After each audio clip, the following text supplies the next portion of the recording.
따스한 가을 햇살과 함께하는 11월 AM 1650 라디오 서울이 여러분의 마음에 온기를 더해드립니다.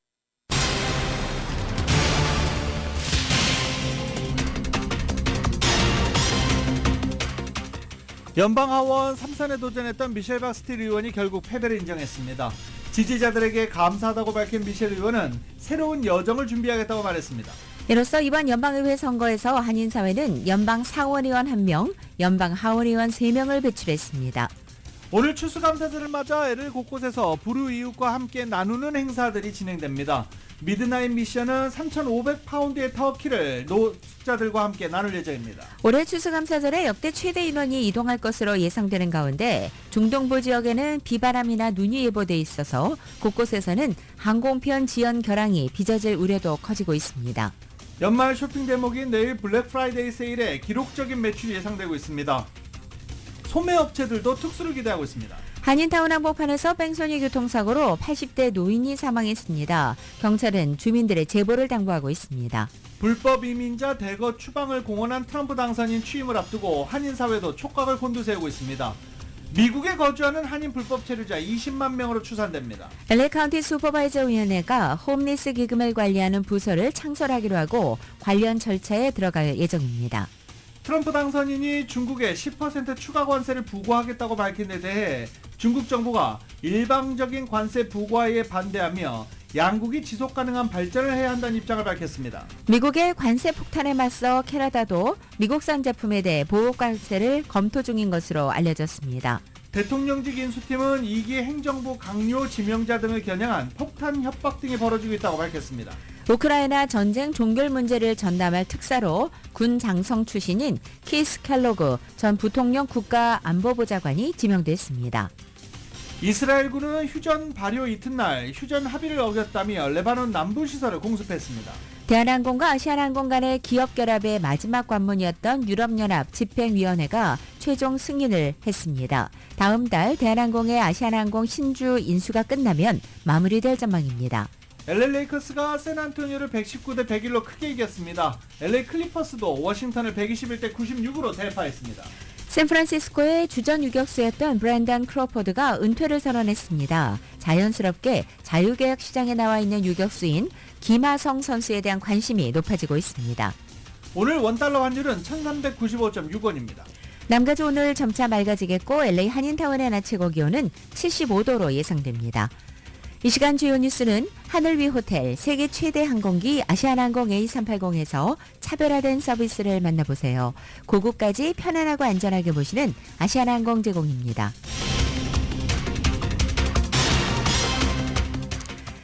여러분 안녕하십니까? 김윤정입니다. 안녕하십니까? 유지승입니다. 2024년 11월 28일 목요일 추수감사절입니다. 라디오 서울 모닝뉴스 2부입니다.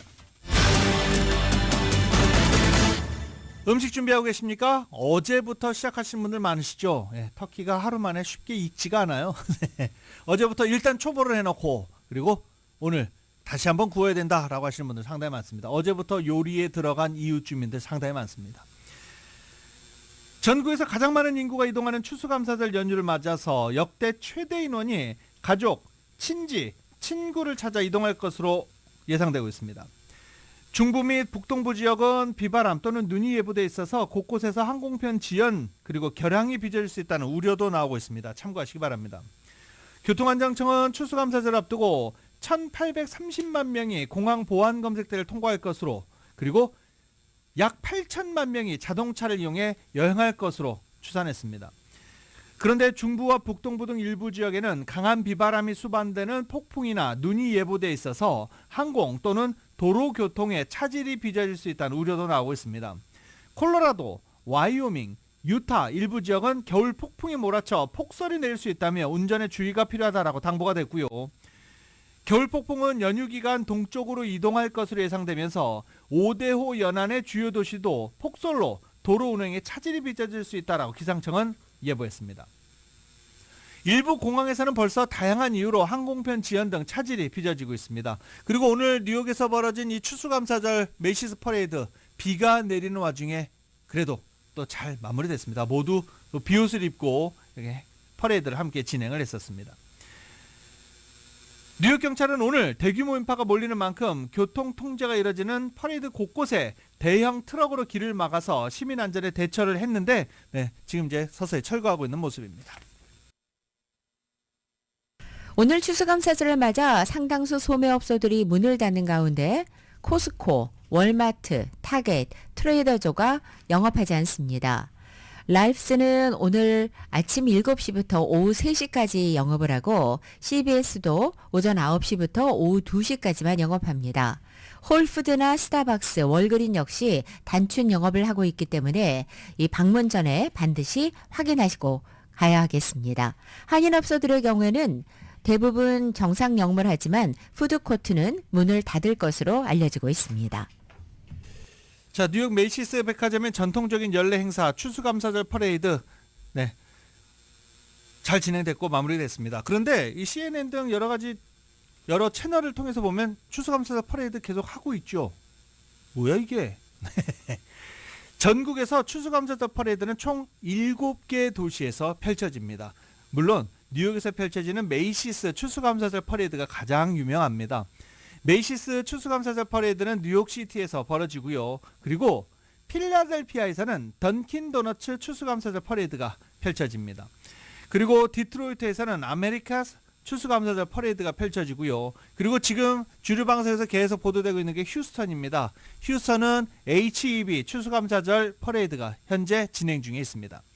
시카고는 그냥 스폰서 없이 추수감사절 퍼레이드 시카고 이렇게 해서 추수감사절 퍼레이드가 펼쳐지고요.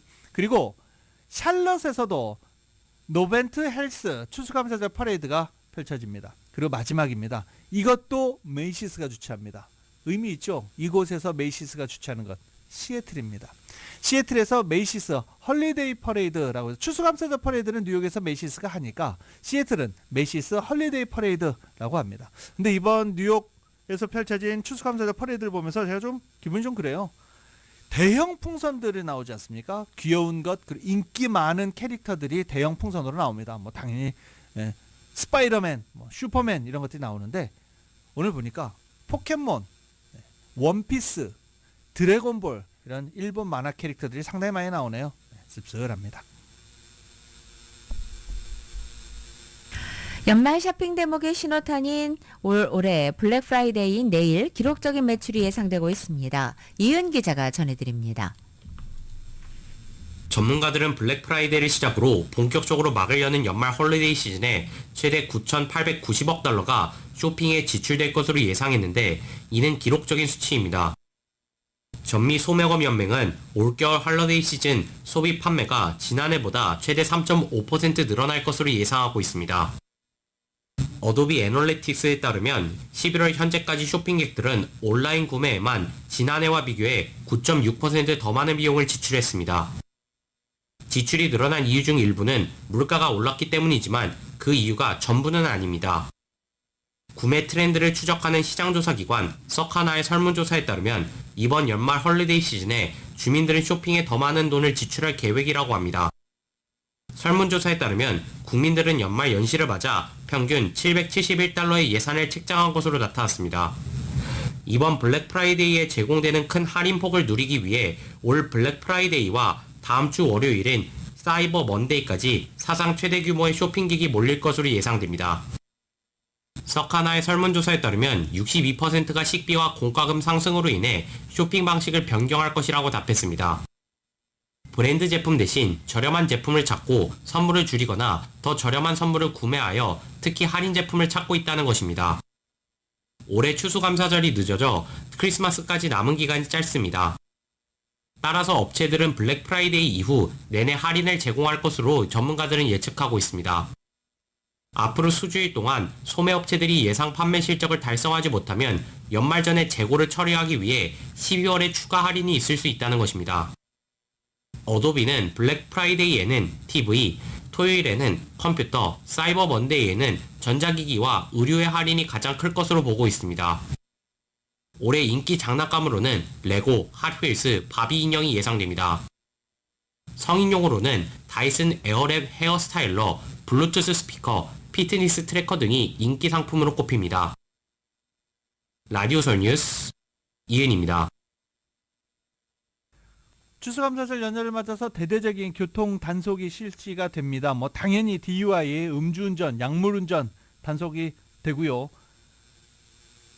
안전운전에 대한 단속도 이어집니다. 안전벨트 미착용, 그리고 불시 검문도 있을 수 있죠. 네, 운전면허증, 보험증, 자동차 등록증 다시 한번 확인하시기 바랍니다. 자동차 등록증이 갈아 끼우는 거 가끔 잊어버리시는 분들 상당히 많으세요. 네. 캘리포니아 고속도로 순찰 때는 추수감사절 연휴 동안 대대적인 순찰에 들어가 여러 가지 교통 안전 여부를 단속한다고 밝혔습니다. 지난 추수감사절 동안 캘리포니아에서는 1047건의 음주운전 체포가 있었고 27건의 교통사고 사망자가 발생하기도 했습니다. 오늘 추수감사절을 맞아서 LA 미드나잇 미션에서는 노숙자들과 불우한 주민들에게 식사를 제공합니다. 미드나잇 미션 직원과 자원봉사자들은 터키 3,500파운드와 스토핑 500파운드를 준비했다고 밝혔습니다. 오늘 행사로 인해서 LA 다운타운의 미션길의 육각길은 폐쇄됩니다. 참고하시기 바랍니다.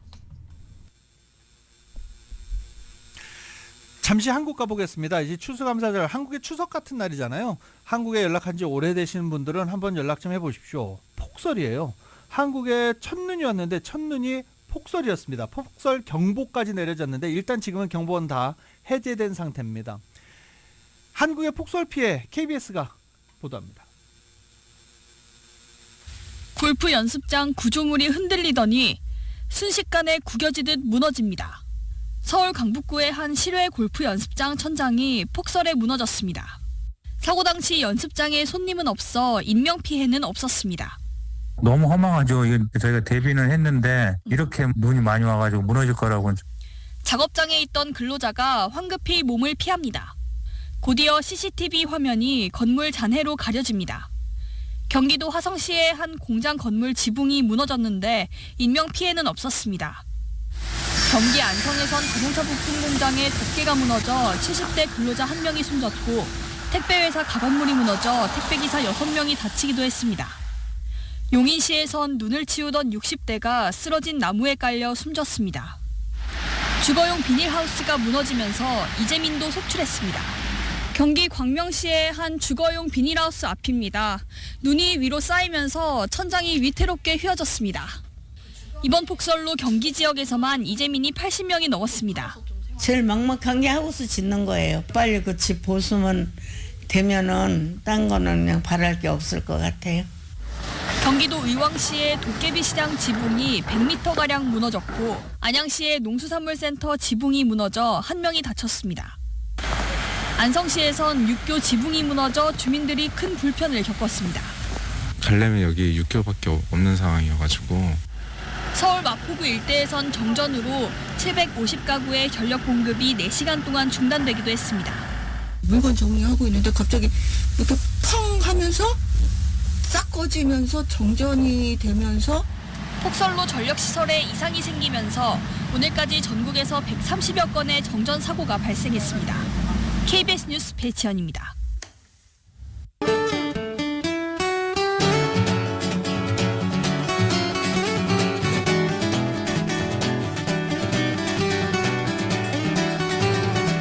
(11월 28일) 목요일 남가주의 날씨입니다. 추수감사절인 오늘 남가주 지역 대체로 맑고 포근합니다. 이른 아침 한때 대부분 지역에 짙은 안개로 시작했지만 점차 거치면서 맑아지고 있고 낮 동안도 따스한 햇살이 비쳐서 보다 포근한 추수감사절 휴일 지낼 수 있겠습니다. 오늘 낮 기온은 어제보다 5도에서 8도가량이나 높아져서 평균 기온을 살짝 웃도는 곳도 있겠습니다. 금요일인 내일은 햇살이 가려져 다소 흐린 날씨를 보이겠지만 낮 기온은 오늘과 비슷하게 유지되겠습니다. 햇살이 가려지는 흐린 날씨는 토요일까지 계속되겠고 낮 기온은 이번 주말을 포함해 다음 주 중까지도 당분간 평균 기온을 살짝 웃도는 상태가 유지되겠습니다. LA 한인타운의 오늘 낮 최고 기온 75도, 밤 최저 기온은 53도, 오렌지 카운티 지역은 76도, 51도, 벨리와 일란드 엠파이어 지역은 74도, 50도, 해안 지역은 70도, 51도로 예상됩니다. 한국 오늘도 대체로 흐린 날씨에 일부 지역은 눈이 내리겠습니다. 서울의 오늘 아침 최저 기온이 21도, 낮 최고 기온은 38도로 예상됩니다.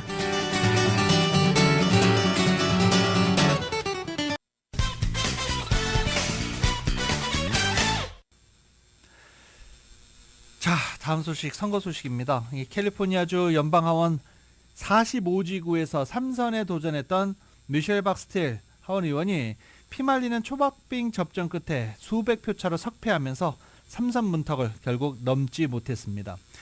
선거구 지역구를 재조정할 때 이 45지구 이 미셸 박스틸 의원이 좀 피해가 예상된다라고 했는데 그 예상이 맞아졌죠.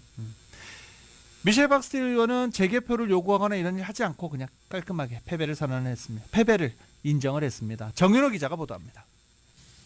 미셸 박스틸 의원은 27일 지지자들에게 감사를 표하고 새로운 여정을 준비하겠다고 밝히는 성명을 발표함으로써 선거 결과를 인정했습니다.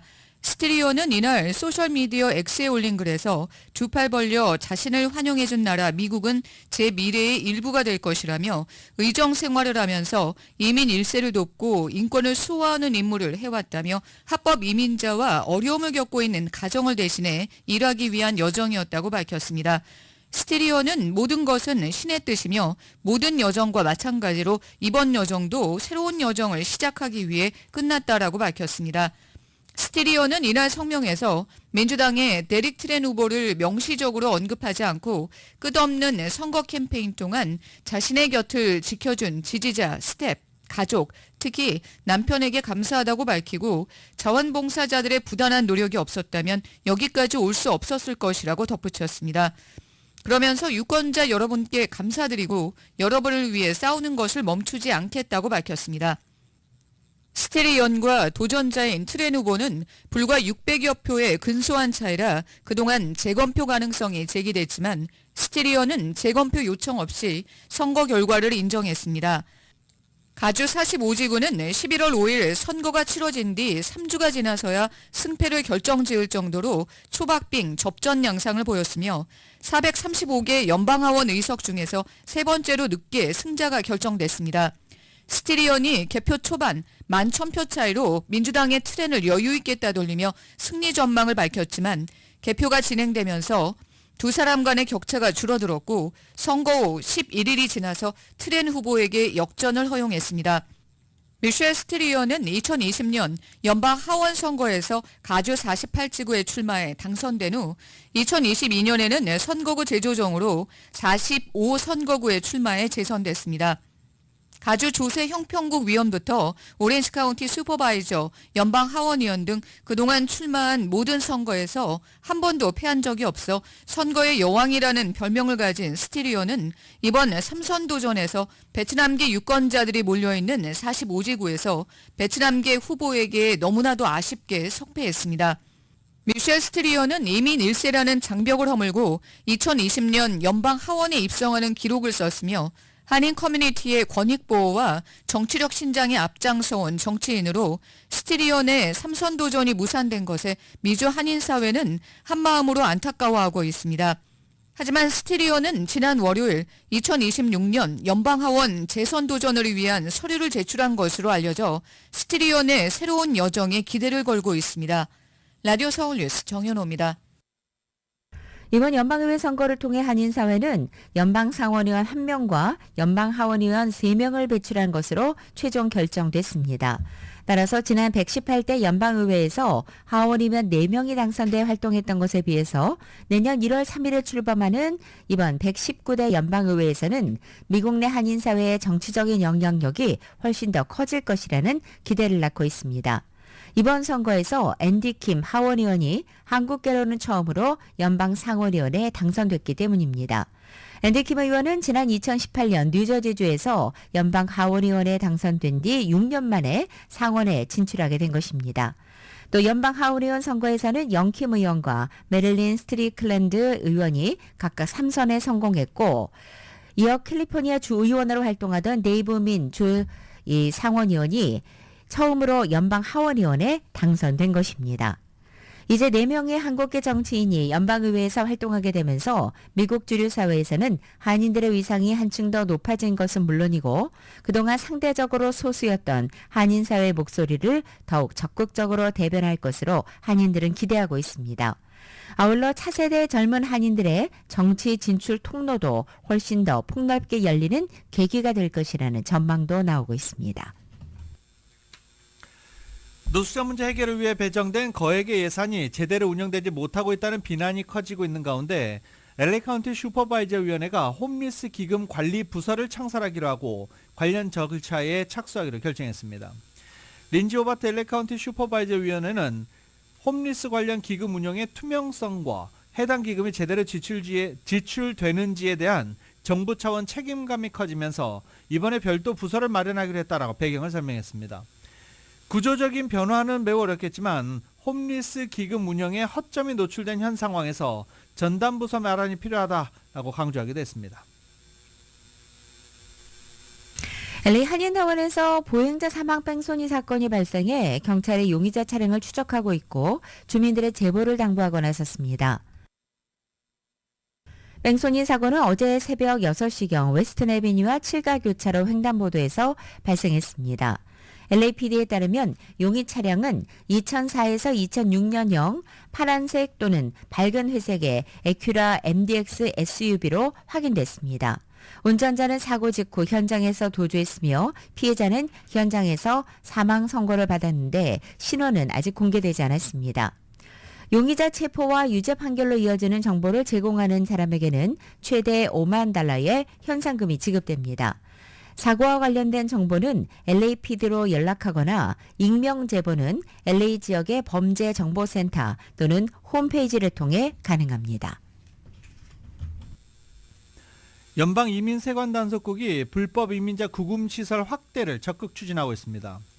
시민자유연맹 뉴욕 지부가 입수한 문건에 따르면 이민세관단속국은 뉴저지의 최소 2개 시설과 구치소 계약을 맺어 구금 인원을 최대 600명 더 늘리는 내용을 검토하고 있다라고 밝혔습니다. 시민자유연맹에 따르면 세관단속국은 뉴저지 트렌턴에 있는 이 로빈슨 센터와 뉴욕에 있는 델러니홀을 구치소로 고려 중인 것으로 알려졌습니다. 재외동포청이 2025년 제1차 재외동포단체 지원 사업에 대한 수요 조사를 다음 달 13일까지 실시합니다. 신청이 가능한 단체는 한인회, 한국학교, 문화예술단체, 정치력 신장단체, 차세대 단체, 입양인 단체, 교육단체, 경제단체, 직능단체, 언론단체 등입니다. 다만 특정 정당이나 정치적 성격의 단체와 종교단체는 신청이 불가합니다. 지원 규모는 신청 사업 총 소요액의 50% 이내이며 신청 방법은 온라인 지원 시스템을 통해 신청서를 제출하면 됩니다. 대한항공과 아시아나항공 합병이 최종 관문을 넘어섰습니다. 유럽연합 집행위원회의 최종 승인이 이뤄진 건데 사실상 합병 절차가 마무리되면서 두 항공사 합병으로 인한 기대와 우려 공존하고 있습니다. 미주 거주하는 한인들이 바라는 것 딱 하나죠. 네, 가격 좀 저렴하게, 더 많은 비행편, 여러 가지입니다. YTN이 보도합니다. 유럽연합 집행위원회 EC가 대한항공과 아시아나항공 합병을 최종 승인했습니다. 유럽 4개 노선의 여객 이관 요건이 충족됐다고 판단한 데 이어 이번엔 아시아나항공의 화물사업 매각 요건까지 충족했다고 판단한 겁니다. 대한항공 측은 미국 법무부에 EC의 최종 승인 내용을 보고했다며 올해 안에 최종 거래 종결 절차를 매듭 짓겠다고 밝혔습니다. 미국 법무부가 별도로 독과점 소송을 제기하지 않을 것으로 보이는 만큼 사실상 기업 결합 심사가 마무리된 것으로 보입니다. 대한항공이 지난 2020년 11월 아시아나항공 인수를 결정한 지 약 4년 만의 일입니다. 두 항공사가 완전한 합병을 이루는 데에는 2년이 추가로 더 걸릴 전망인데 각자 브랜드로 운영하면서 인력 재배치 작업 등을 거친 뒤 통합 대한항공으로 출범할 예정입니다. 합병 후엔 글로벌 10위권 초대형 항공사로 거듭나게 됩니다. 이에 따른 원가 절감 등을 바탕으로 경쟁력을 더 높일 수 있을 것으로 기대됩니다.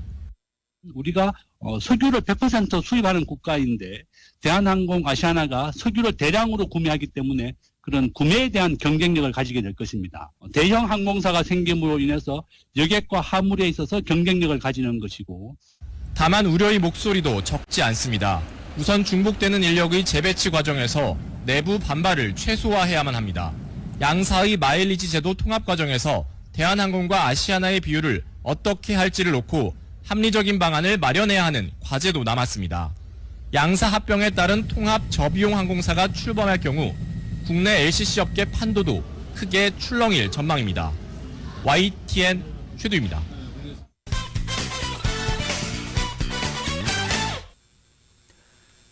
트럼프 당선인이 클라우디아 셰인바움 멕시코 대통령과 전화 협의에서 관세 폭탄을 예고하며 요구했던 불법 이민자 유입 차단을 약속받았다고 밝혔습니다. 트럼프 당선인은 SNS에 멕시코 새 대통령 셰인바움 파르도와 훌륭한 대화를 했다며 멕시코를 통해 들어오는 불법 이민을 중단시키고 우리 남부 국경을 실질적으로 폐쇄하는 데 동의했다라고 썼습니다. 그리고 대규모 마약 유입을 중단하고 미국인들의 이들 마약 소비를 막기 위해 어떤 일을 할 수 있을지에 대해서도 논의했다며 생산적인 대화였다고 전했습니다. 그러면서 멕시코는 사람들이 우리 남부 국경으로 오는 걸 즉각 막을 것이라며 미국으로의 불법적인 침공을 막기 위한 먼 길을 갈 것이다라고 덧붙이기도 했습니다. 셰인바움 대통령도 자신의 SNS에 트럼프 당선인과의 전화 태용 내용을 인정하고 소개를 했습니다. 멕시코 전략에 대해서 논의했고 멕시코 내부에 대규모 이민자 행렬이 머물고 있기 때문에 북쪽 국경에 도착하지 않고 있다는 점을 공유하고 있다라고 설명하기도 했습니다. 또 펜타닐 남용을 막기 위해서 멕시코에 진행하는 캠페인에 관해서도 얘기했다라고 부연했습니다. 그리고 역시 관세 문제죠. 셰인바움 멕시코 대통령이 트럼프 당선인과 통화한 것은 이번이 두 번째입니다. 멕시코 정부는 트럼프 당선인의 25% 관세 부과와 관련해 똑같이 맞대응하겠다는 입장을 천명하면서도 대화를 통한 접점 찾기에 안간힘을 쓰고 있습니다. 어제도 전화통화에서 멕시코 수입품에 25% 관세를 부과하겠다는 내용에 대해서는 얘기를 잘 못한 것 같아요.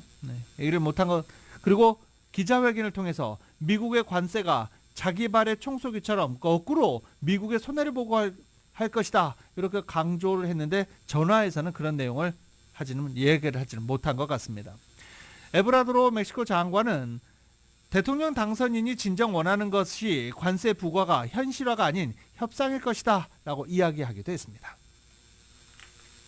트럼프 당선인이 취임 첫날 예고한 관세 폭탄에 맞서서 캐나다도 미국산 제품의 보복 관세를 검토 중이라고 AP통신이 오늘 아침 캐나다 고위 당국자를 인용해 보도했습니다. 이 당국자는 캐나다 정부가 모든 만일의 사태에 대비하고 있고 보복 관세를 부과할 경우 어떤 제품을 겨냥해야 할지를 생각하기 시작했다라고 말했습니다. 다만 아직은 아무런 결정을 내려지지 않았다고 강조했습니다. 캐나다는 앞서 2018년도 트럼프 1기 행정부가 캐나다산 철강 알루미늄에 추가 관세를 발표했을 때도 미국산 제품에 보복 관세를 부과한 바 있습니다. 캐나다는 트럼프 당선인 복귀에 따른 무역전쟁 재현에 대비하는 한편 트럼프 당선인이 관세 배경으로 내건 국경 문제 해결을 위해서도 조치를 취하겠다는 입장입니다. 다만 캐나다 당국자들은 캐나다보다 마약과 이민자 유입이 훨씬 많은 멕시코와 캐나다가 한데 묶이는 것이 부당하다면서 캐나다 측 국경 보안을 강화하기 위한 추가 투자를 할 준비도 돼 있다고 밝혔습니다. 이런 가운데 주스틴 트루도 캐나다 총리는 관세 발표 직후 트럼프 당선인과 전화 통화를 한 데 이어서 어제는 주정부 수장들과 긴급 화상회의를 열어서 대응 방안을 논의했습니다.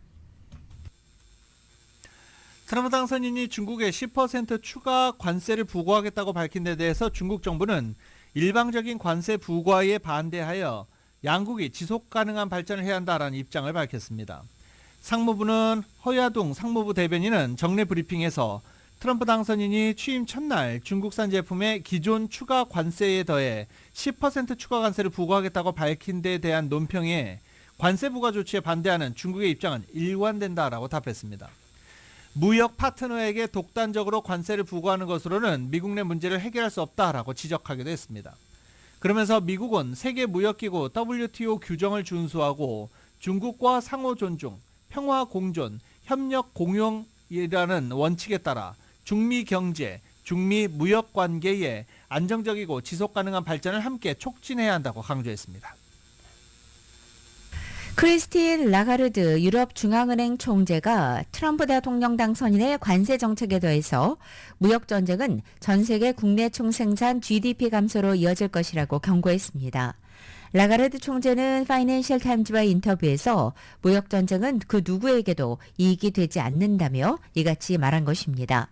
또 미국을 다시 위대하게 만들 수 있다고 공언해온 트럼프 당선인을 겨냥해서는 글로벌 수요가 감소하고 있다면 어떻게 미국을 다시 위대하게 만들 수 있냐라고 반문하기도 했습니다.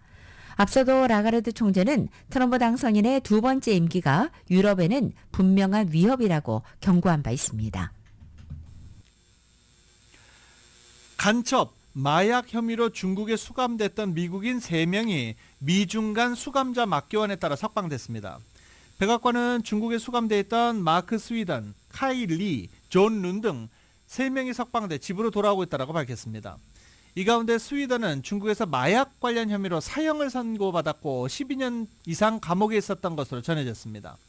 중국계 미국인 리는 수출 사업자로 2016년 상하이에 입국한 뒤 간첩 혐의로 구금돼 10년형을 선고받았습니다.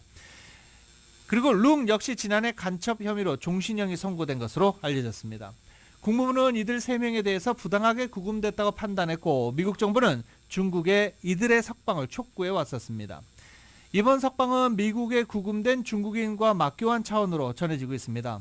중국인 수감자 신원은 알려지지 않았고 백악관은 수감자 맞교환 여부에 대해 사실 여부를 아직 확인하지 않은 상태입니다. 도널드 트럼프 2기 미국 정부가 남중국해 문제를 놓고 중국과 그랜드 바겐, 일괄 타결을 시도할 수 있다는 전망이 나왔습니다. 인도네시아 싱크탱크 전략국제문제연구소가 주아세안 한국 대표부 후원으로 현재 시간으로 28일 발간한 특별 보고서를 통해서 호잉티아 상가로프 유소프 이삭 연구소 선임 연구원은 아세안이 트럼프 2기 정부에서 남중국해 문제와 관련해 불안정한 상황에 놓일 수 있다고 우려했습니다. 그는 트럼프 당선인의 미국 우선주의와 거래 중심의 외교정책 특징을 볼 때 남중국해에서 미국이 안보력을 제공하는 것에 대해 불만을 표하며 동맹국에 더 큰 비용을 부담하라고 집요하게 요구할 것으로 전망한 것입니다. 이런 상황에서 미국이 대만이나 남중국해를 놓고 중국과 그랜드 바겐을 시도할 수 있다면서 이럴 경우 아세안의 전략적 안정을 뒷받침하는 힘의 균형이 불안정해질 수 있다고 우려했습니다. 아세안은 미국이나 중국 어느 편에도 서지 않는 아세안 중심의 중립 노선을 유지하고 있습니다. 다만 필리핀이나 베트남, 인도네시아 등은 남중국해 문제를 두고 중국과 갈등을 벌이고 있고 일부 국가는 안보 면에서 상당 부분 미국에 의존한 채 중국에 대응하고 있습니다. 하지만 이 같은 상황에서 트럼프 당선인의 재등장으로 이 지역에서 중국과의 힘의 균형이 무너질 수 있다고 우려한 것입니다. 트럼프 당선인이 우크라이나 전쟁 종결 문제를 전담할 특사로 군 장성 출신인 키스 켈로그 전 부통령 국가안보 보좌관을 지명했습니다. 트럼프 당선인은 키스 켈로그 장군을 대통령 보좌관이자 우크라이나 러시아 특사로 지명하는 것을 매우 기쁘게 생각한다라고 밝혔습니다. 이어 키스는 나의 1기 행정부 때 고도로 민감한 국가안보 부문에서 일한 것을 포함해 군과 업계에서 탁월한 지도력을 보였다라고 평가했습니다. 베트남 전쟁 참전 용사 출신의 퇴역 육군 중장인 켈로그 지명자는 트럼프 집권 1기 때 마이크 펜스 당시 부통령의 국가안보보좌관과 국가안전보장회의 사무총장을 맡았었습니다. 측근 그룹의 일원인 켈로그를 우크라이나 러시아 특사로 발탁한 것은 우크라이나 전쟁을 조기에 종결한다는 구상을 실현하기 위한 행보로 보입니다. 켈로그는 우크라이나 지원이 미국에 재정적으로 큰 부담이 되기에 속히 종전 협상에 돌입해야 한다는 의견을 피력해 왔었습니다. 러시아와 우크라이나를 이른 시일에 협상 테이블로 끌어내는 것이 가장 중요하다고 강조했던 인물입니다. 조 바이든 행정부는 우크라이나의 징집 연령을 낮춰서 병력을 신속히 확충할 것을 촉구하고 있다고 AP와 로이터 통신이 보도했습니다. 이들 매체들은 익명의 바이든 행정부 고위 당국자를 인용해서 미국 정부가 우크라이나의 전투 병력을 확대를 위해서 현재 25세인 징집 연령을 18세로 낮추길 원하고 있다라고 보도한 것입니다. 미국 고위 당국자는 러시아는 사실 동부전선에서 꾸준한 진전을 거두고 있고 우크라이나가 치고 들어간 러시아 영토인 쿠르스크에서 우크라이나의 전선을 밀어내기 시작했다면서 지금 우크라이나에게 필요한 것은 인력이다라고 말했습니다. 파병된 북한 병사들이 최근 최대 격전지 쿠르스크에 투입된 이후 러시아 쪽에 유리하게 전황이 흐르고 있음을 염두에 둔 발언으로 보이고 있습니다. 이 당국자는 바이든 행정부 임기 중에 미국이 우크라이나에 계속 포탄과 로켓, 차량, 방공 미사일 등을 지원할 것이라면서도 무기 지원보다는 병력 확충이 더 시급하다고 재차 강조했습니다. 우크라이나 평화 유지를 논의하기 위해서 유엔 안전보장이사회가 열렸습니다. 이 자리에서 미국 대표가 북한 대표에게 러시아 파병을 단도직입적으로 물었습니다. 북한 대표는 파병을 시인하면서도 우크라이나 전쟁이 확대되는 것은 미국과 서방 국가 때문이라고 책임을 떠넘겼습니다. KBS입니다. 김성 주 유엔 북한 대사는 우크라이나의 위기가 미국과 서방 국가로부터 비롯됐다고 비난하면서 포문을 열었습니다. 우크라이나 전쟁 확전의 주범은 미국과 영국 등 서방 국가라고도 주장했습니다. 그러자 미국이 긴급 발언을 신청했습니다. Just a question to the representative from the DPRK regime. It's a very simple question, and I think this council would appreciate a very succinct answer. Has DPRK deployed troops to Russia? 북한 대표는 파병 사실을 묻는 질문에 명확한 답은 하지 않았지만 러시아와의 조약에 따른 의무를 지키겠다며 사실상 파병을 시인했습니다. The Treaty on Comprehensive Strategic Partnership between DPRK and Russian Federation is fully conform to international law and the UN Charter. 북한과 미국 대표의 공방이 오가는 도중에 우크라이나 대표도 발언권을 얻었습니다. 그는 바로 옆자리에 앉아있는 북한 대표의 얼굴을 쳐다보며 또 다른 범죄 정권을 돕는 범죄 정권의 대표라면서 북한 정권은 머지않아 몰락할 것이라고 맹비난을 쏟아냈습니다. Sooner or later, you and your leadership will end up in the dock. And sooner or later, your people will be free and then will enjoy democracy and freedom and liberty. 이런 가운데 황준국 주 유엔 한국 대사도 국제사회가 단합해 불법적인 러시아와 북한의 협력을 즉각 중단시켜야 한다는 입장을 밝혔습니다. 유엔 안전보장이사회의 이번 회의 안건은 우크라이나의 평화와 안보 유지였지만 참석 국가 간 비난전 속에 이번에도 성과는 내지 못했습니다. 워싱턴에서 KBS 뉴스 김경수입니다.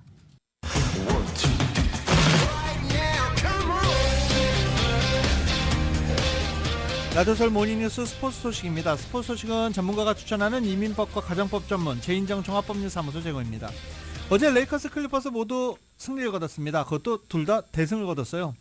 LA 레이커스는 샌안토니오 스퍼스와의 경기에서 119대 101로 승리를 거뒀습니다. 르브론 제임스가 16득점, 리바운드 10개, 어시스트 11개, 트리플 더블을 작성을 했습니다.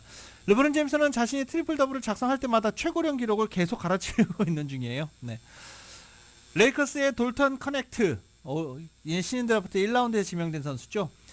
20득점으로 팀 내 최다 득점을 올려서 어제 또 눈에 확 들어오기도 했습니다. 3연패 중이었던 레이커스는 어제 3연패를 탈출하면서 서부지구 5위 11승 7패 기록 중입니다. 샌안토니오 스퍼스 빅터 엠바냐마 있기도 하고 크리스폴까지 갔는데 이거 성적 안 올라가요. 네. 어떻게 해야 될까요? 샌안토니오 스퍼스. 할아버지가 계시니까 한번 기대해 보시죠. 털보 제임스 하든이 43득점을 폭격한 LA 클리퍼스는 워싱턴 위저즈를 121대 96으로 대파했습니다. 이쯤 되면 제임스 하든이 문제가 있는 것 같아요. 네, 폴 조지가 일단 떠났죠. 뭐 빅3 막 이렇게 할 것 같았는데 제임스 하든이 가는 곳마다 사람이 떠나거나 다른 선수가 떠나거나 다른 대형 스타가 떠나거나 제임스 하든이 떠나거나 합니다. 네. 아무튼 클리퍼스는 어제 워싱턴을 121대 96으로 대파했습니다. 해외 투어를 펼치고 있는 미국 프로야구 메이저리그 구단들이 내년 봄 일본의 명문 구단과 친선 경기를 치릅니다. 올 시즌 월드시리즈 우승팀 LA 다저스와 시카고 컵스가 내년 3월 도쿄 개막전에 앞서서 요미우리 자이언츠와 한신 타이거스와 경기한다고 알려진 것입니다.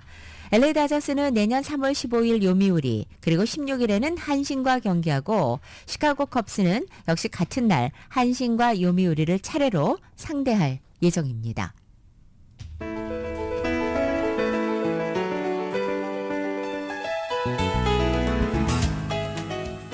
2024년 11월 28일 목요일에 전해드린 라디오설 모닝뉴스 여기서 마치겠습니다. 오늘 추수감사절 즐겁고 행복하게 잘 보내시고요. 저희가 늘 빼먹는 분들도 계시죠.